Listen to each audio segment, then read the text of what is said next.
ఇవాళ మోడీ 400 సీట్లు వస్తాయి అంటుండు. 400 సీట్లు వస్తే పొత్తు పెట్టుకోనికి చంద్రబాబు నాయుడు ఎందుకు, ఒరిస్సాలో నవీన్ పట్నాయక్ ఎందుకయ్యా నీకు?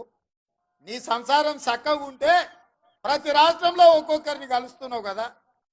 మహారాష్ట్రలో శివసేనను చీల్చినావు, ఎన్సీపీని చీల్చినావు, కర్ణాటకలో పోయి దేవగౌడతో పొత్తు పెట్టుకున్నావు, ఆంధ్రప్రదేశ్లో పోయి చంద్రబాబు నాయుడుతో పొత్తు పెట్టుకున్నావు, ఒడిశాలో పోయి నవీన్ పట్నాయక్తో పొత్తు పెట్టుకున్నావు, బీహార్లో పోయి నితీష్ కుమార్తో పొత్తు పెట్టుకున్నావు, ఉత్తరప్రదేశ్లో పోయి అప్నాదల్ సుప్రియ అప్నాదల్ అనుప్రియ పటేల్తో పొత్తు పెట్టుకున్నావు.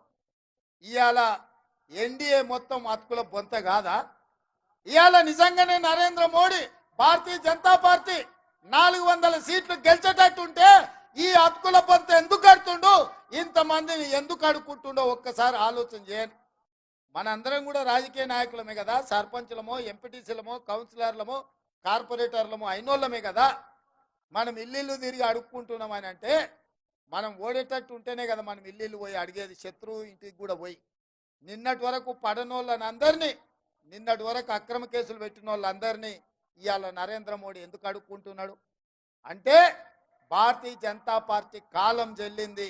ఈ రాష్ట్రంలో 10 ఏళ్ల తర్వాత కేడీని ఎట్లకే బండకేసి కొట్టినరో 10 ఏళ్ల తర్వాత ఢిల్లీలో మోడీని కూడా బండకేసి కొట్టడానికి 140 కోట్ల ప్రజలు సిద్ధంగా ఉన్నారు.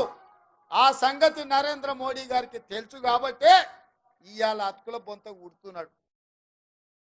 కాంగ్రెస్ పార్టీ అధికారంలోకి రాదంటుండు.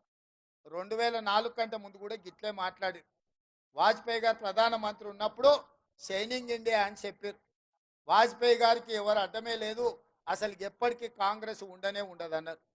కానీ అలా సోనియా గాంధీ గారి నాయకత్వంలో 2004-2009 10 ఏళ్ళు యూపీఏ ప్రభుత్వం గెలిచింది. ప్రజలకు లోపల కాలుతుంది.